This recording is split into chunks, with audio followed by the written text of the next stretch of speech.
Rainbow notes upon the wall. Who have thought na yung isang katulad ko na single parent ay binigyan ni Lord ng chance na ma-meet yung lalaking hindi ako hinuhusgahan, hindi kine-question ang nakaraan, nire-respeto, at tinatrato espesyal araw-araw sa kabila ng mga sinasabi ng mga ibang tao sa paligid na bakit siya, may anak na yan, pero hindi ka nagpatinag. Instead, pinakasalan mo pa ako. At higit sa lahat, buong-buo mong tinanggap at minahal si CJ.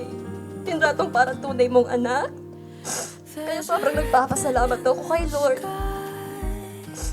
Kasi kahit hindi ako deserving, pero yung goodness at blessing niya ay patuloy kong nararanasan.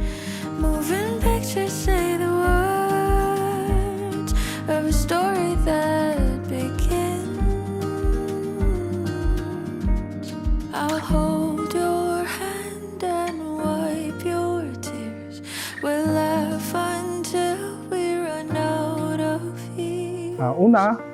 Nagsimula sa friendship, text, and tinanong ko sa Panginoon na kung siya ba talaga yung aking mapapangasawa. And after nun, nung sinagot ako ng Lord na siya ang ibibigay niya sa akin, doon ako nag-start na manligaw sa Kanya. I'll have my you. You'll have your me. Nagsimula na tayong maging magkaibigan, nag-chat, nag-uusap hanggang sa nabaling na yung attention ko sa'yo at tuluyan ko nang na-let go yung past ko. So akala ko dati, lyrics lang yung kanta na we have a right love at the wrong time. Pero totoo pala, na-experience natin yung literally. Sobrang bilis ng pangyayari, niligawan mo ako ng May, sinagot kita ng November. Rest. When you ask for good, I'll give you best. And once again, I was caught off guard. Pagdating sa kalsada, mainitin yung ulo niya. Sabi niya, natural daw yun sa driver. Pero ano naman, pagka nasita ko siya, kumakalma naman siya. Pero mabait siya, mahilig siya magpatawa. Ayun, mahilig siya mag-joke kahit minsan napaka-corny na. Pero syempre dahil girlfriend niya ako, so kailangan suportahan ko siya, di ba? We'll get through it just because I'll have my you. Isa siyang napaka-tibay na babae, napakatatag. Marami siyang pinagdaanan na sobrang bigat na challenges. Pero napagtagumpayan niya yon. Siyempre, unang-una sa tulong ng Panginoon. And ayun nga, nung nagkakilala kami, binigay siya sa akin ng Lord. Mas lalo siyang nagkaroon ng confidence, ng lakas ng loob upang magpatuloy.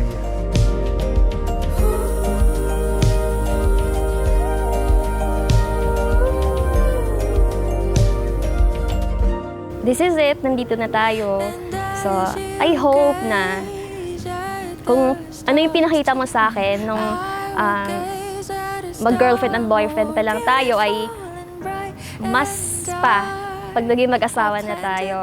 And of course, laging may ups and downs. So, asahan mo na lagi lang ako nandito para sa'yo. And sana patuloy mong mahalin si CJ kasi sa ayaw mo sa hindi or sa gusto mo sa hindi, magiging anak mo na siya. So ayun lang. See you! It will be you and me. Ang pag-ibig ay matiyaga, magandang loob, hindi maiinggitin, hindi mayabang, hindi mapagmataas man. Hindi magaspang ang pag-uugali, hindi makasarili, hindi magagalitin o mapagtanim sa kapwa. Hindi niya ikinatutuwa ang gawaing masama, ngunit ikinagagalak ang katotohanan. Ang pag-ibig ay mapagpatawad, mapagtiwala, puno ng pag-asa at mapagtiis hanggang wakas. Sa simula.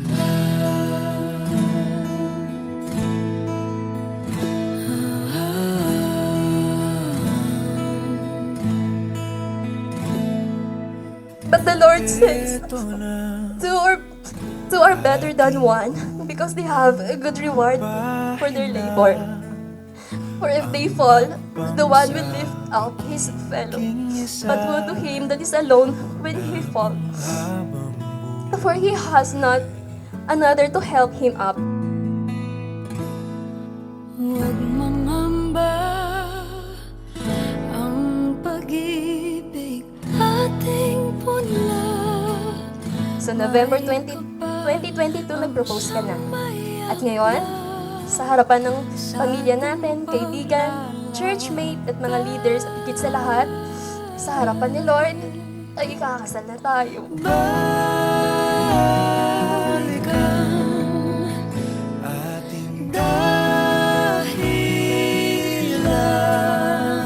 Hindi ko akalain na yung sinabi ko noon way back 2022 na kung saan kita unang nakita, sabi ko napaka-bless ng girlfriend nito, ay ako pala yun. Ating pagtingin, at kung ang dulo ay natatanaw, sumpaan ay gunitain. Hi love, ito, wedding day na natin. Ito yung pinakamatagal na araw na inaantay ko. At sana, alam ko, masaya ka rin. So, masaya din ako. And kita-kita tayo mamaya sa ating pinakamasayang araw ng ating buhay. Kung dumating man Kung dumating man ang dala ng ulan, lagi mong pakatandaan, yakap ko'y silungan.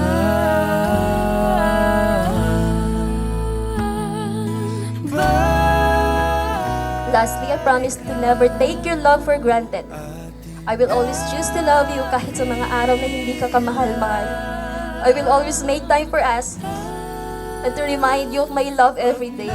With you by my side, I am confident that our love will continue to grow and our family will thrive. Today, I make these vows from the depth of my heart, knowing that our love is a blessing that fills my soul with joy. I am honored and grateful to be your wife, and I promise to love you and our family with all that I am, today and always. Ay babalik, babalik sa simula. Kung maliligaw, ikaw ang As a single parent, I know what it takes to be strong, patient, and committed to my family. I will bring those same qualities to our marriage and our family. I promise to be a faithful and devoted wife.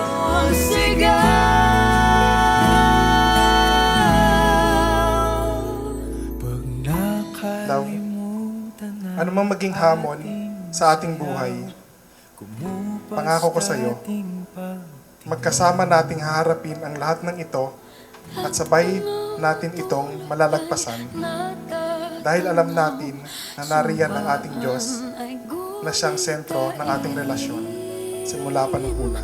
tayo ay babalik, babalik. Pag nakalimutan na ating sayaw, kumupas dating pagtingin. I thank God for bringing us together and for the blessings that we will share in the years to come. I love you now and always, and I look forward to growing old with you by my side.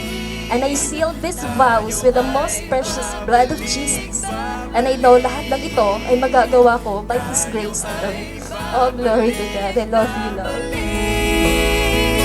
Tayo ay babalik, babalik. Dumating man ang panahon na tayo'y tumanda, hindi mababawasan ang pagmamahal ko sa iyo at mas lalo pa kitang mamahal. Mahal na mahal kita, love. Alam kong ikaw ang babaeng ibinigay ng Diyos upang aking mahalin at makasama sa hirap at ginawa.